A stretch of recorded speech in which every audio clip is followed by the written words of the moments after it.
Hi there, thank you for joining me for another episode of Total Ramblings. We are looking at episode 3 of series 2 of Andor in this episode.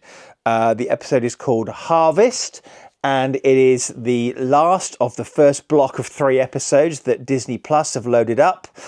So we're going to have to wait another few days for the next block of 3 episodes, which will happen, I believe, another year into Andor's life, probably 3 years before the Battle of Yavin. It goes without saying, there are going to be massive spoilers here. This is a full episode breakdown. I've literally just finished watching the episode, so these are my immediate sort of off-the-cuff reactions. I don't have a script, I just have notes that I've been writing down. So we basically start off with Andor drifting in space in his stolen TIE Avenger, which we know he's having difficulty flying. And essentially he is starting to sort of pull off various panels inside the ship because he wants to communicate with Luthen and his sort of second in command. Just trying to remember what her freaking name is because I can never remember her name. Never mind. Anyway, Claire's her name, that's right. Anyway, so yes, we are jumping around this episode quite a bit, so I'm going to kind of cover each of these sequences. Claire is, of course, back at Luthen Rail's art gallery on Coruscant, where she is accessing the communications equipment, the high-powered communications equipment, to try and find out what's happened to Cassian Andor. She eventually gets a signal from Cassian, and he basically says, "This is not the ship I was trained to fly." And he says he's been having problems, getting it working, understanding what's going on. I assume this is because it's a prototype ship and, it's not the standard TIE fighter, which is probably what he's been trained on, is a standard TIE fighter. These are prototype variants are very rare and far between. And Andor wants to call home, and Claire says that's not a very good idea. They've got company, basically. Obviously, this entire sort of relay exchange of information is kind of coded in a way. Nobody says, "Hey, I'm a rebel." They kind of imply that he's a freighter pilot calling into his base, Anyway, confirmation, if we didn't need it already, the TIE Avenger does have hyperdrive because we see it going into hyperspace at one point. So, as we know, this is not a standard TIE fighter.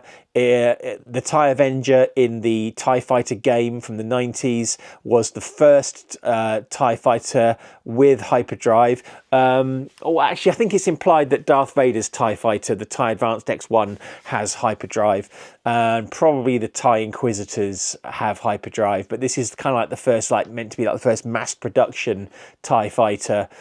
Anyway, I'm getting into TIE Fighter Apocrypha here. So anyway, I think that's all we see of Claire in the episode.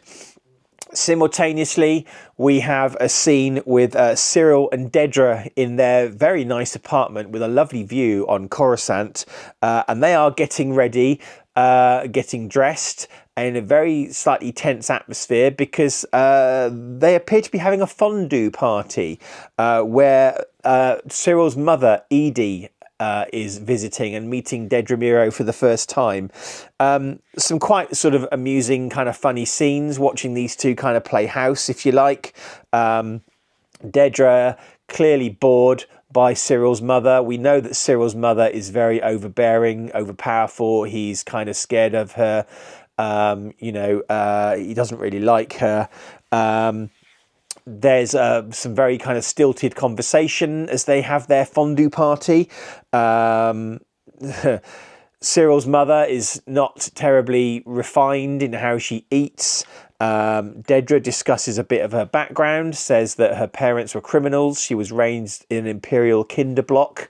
She is basically Imperial through and through, if we didn't know that already.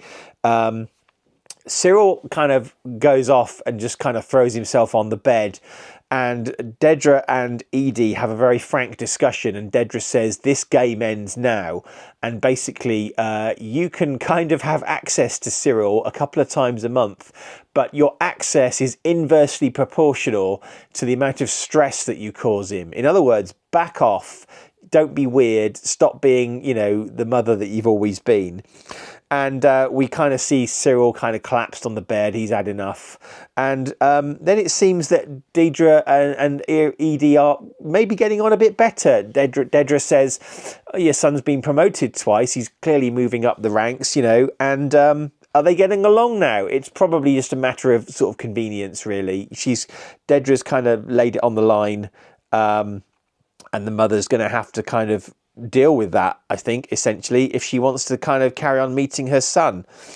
In the meantime, and before I get to kind of the final bit I want to talk about, we are, of course, back with Andor's friends, Bix and Brasso and co.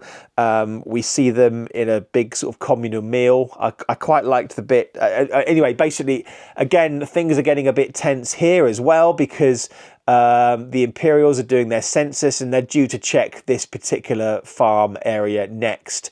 They're looking for it. They're looking for illegals. They're looking for anything suspicious that's going on. I thought it was quite nice. One of the kids at the dinner table is playing with a little string puppet ATST model. I quite liked that. Anyway, yes, the Imperials are sweeping the area. Now, one thing I will say, we suddenly see Imperial stormtroopers. Now, I don't really know why, because it's implied in the original Star Wars EU that stormtroopers are elite troopers. We should only be seeing them on very rare occasions. And in fact, so for example, in the Han Solo film, we kind of see regular Imperial army, and we do see a lot of Imperial army guys here in their sort of brown uniforms, but suddenly we've got stormtroopers here. For a census, I'm not sure stormtroopers would be tagging along. They're supposed to be shock troops. They're supposed to be elite troopers sent in to execute the Emperor's will, and I don't think they'd be routinely deployed. I had a similar issue with Rogue One, where we saw stormtroopers manning a prison facility. I don't think stormtroopers would be used in that way, but anyway, whatever. Anyway, Bix is again confronted by the rather creepy Lieutenant Cole. And he basically says, look, I know you're illegal. I understand the situation. People need staff for the harvest, you know. Oh, it's all come, this terrible burden on me. I wish there were ways I could find to relax. Clearly, you know, coming on to her. She hits back and appears to break his nose, and then there's a fight and the lieutenant ends up dead. Simultaneously, another of Andor's friends from Ferrix, Brasso, is captured by the Imperials, who are then called off to go and rescue the lieutenant because there's a fight going on. And as I sort of suspected, Cassian Andor arrives in the TIE fighter in orbit. We see the targeting system, which is really cool. It's on the screen. It's not on the screen. It's on the windows of the TIE fighter. There's like targeting icons and stuff. It doesn't require the helmet because unlike normal TIE fighters, this has a pressurized cockpit. Normal TIE fighters are open to vacuum of space in the cockpit, which is why TIE fighter pilots have to wear a pressure suit and a helmet. This TIE Avenger, being a more advanced model, has a pressurized cockpit. You don't need the helmet to fly it. You can breathe inside. So there's like targeting icons actually on the windows of the TIE fighter, and it looks like a Star Destroyer in orbit, although I doubt it's an Imperial class Star Destroyer because the lore says there are 25,000 of those in the Imperial fleet. And of course, the galaxy is millions of planets and thousands of sectors. And I'm not sure that you would devote an Imperial Star Destroyer to a census operation, likely to be a smaller type of Star Destroyer, maybe a Victory class, or I don't know, it could be the Gazanti, but it looks too big to be the Gazanti. And there are also other ships flying around that have clearly come from a carrier of some kind. So, I mean, it could be a Star Destroyer, but it's probably a smaller variety, maybe a Gladiator class, something like that. I don't know. Anyway, Cassian arrives in orbit, clocks the Star Destroyer, and immediately dives towards the planet, where we can kind of see the circular sort of grain patterns, much like you see in the American Midwest. I remember flying over the US and looking down and seeing endless miles of circular cornfields going off as far as the eye could see. And as Cassian's diving down onto the planet, you can kind of see that this is a grain planet. Essentially, it's providing a lot of food for, presumably, for the Empire. And basically, he kind of saves the day by blowing up the transport that's on the way to hassle Bix, and causes a lot of hassle for the Imperials, kills a lot of them. Some fantastic precise shooting and targeting of troops on the ground. It's brilliant.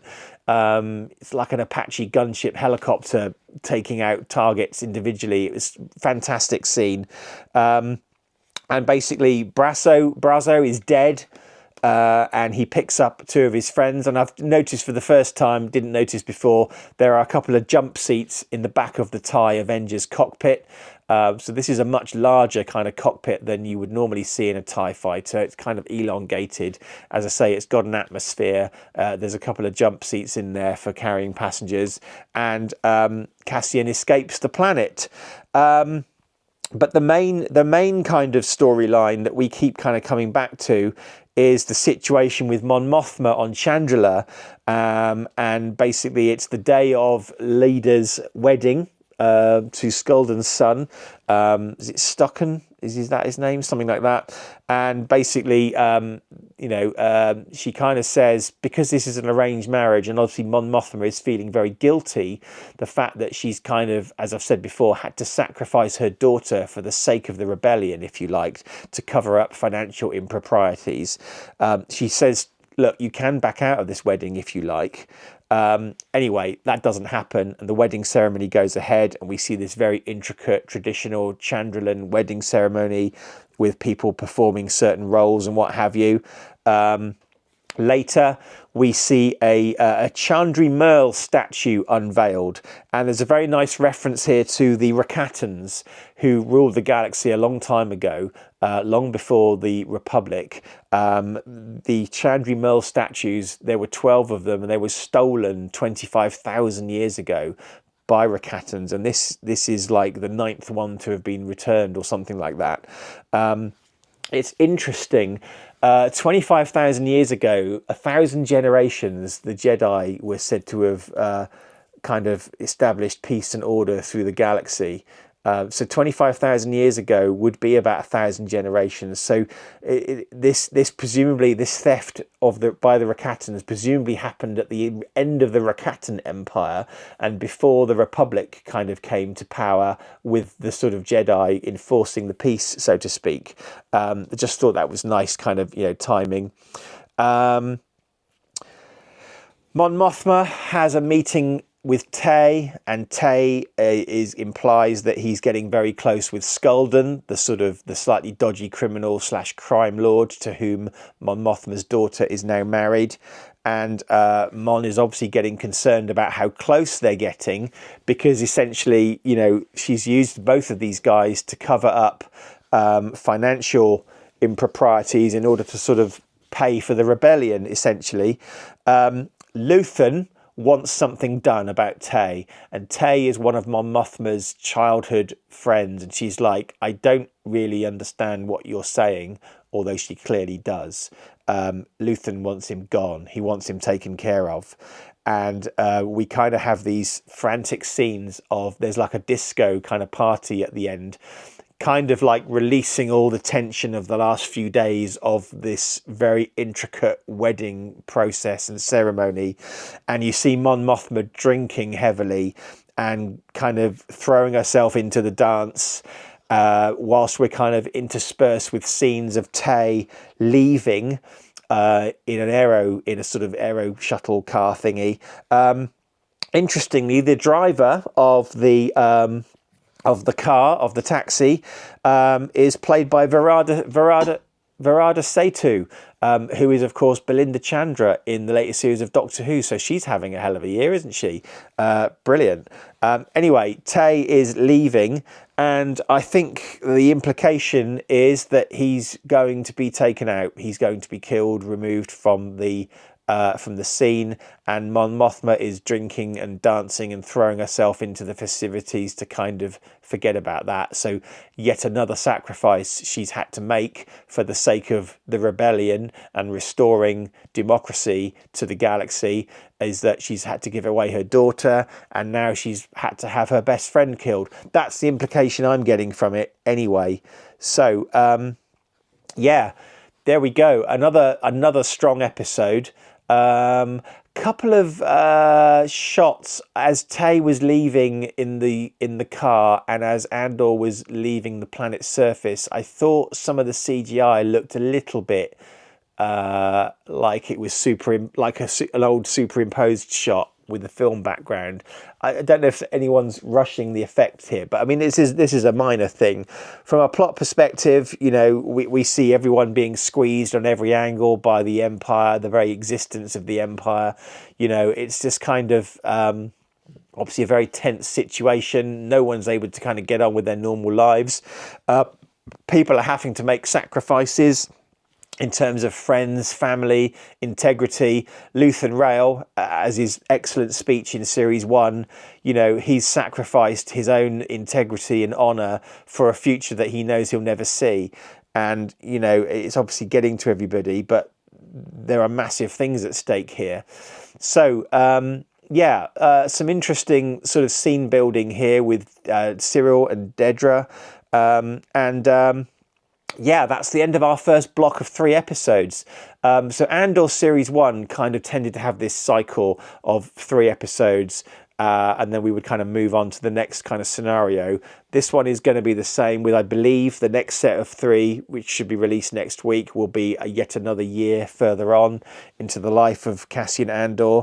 And I've got no idea what's coming up. I have not read any spoilers or seen any trailers or anything. I try and avoid these things. It doesn't matter if I do see them, but I don't go actively looking for them.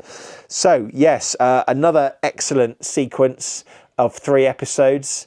We can kind of see, you know, the corruption within the Empire, because we've got this very creepy lieutenant who is just looking out for himself and wants to kind of take advantage of his power and the situation.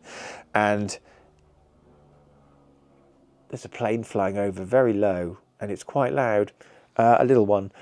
Anyway, yeah, so that's episode 3, the first block of Andor. Andor continues to be possibly my favourite Star Wars out of the Disney era, along with Rogue One. So there we go. Thank you very much for watching this episode of Total Ramblings.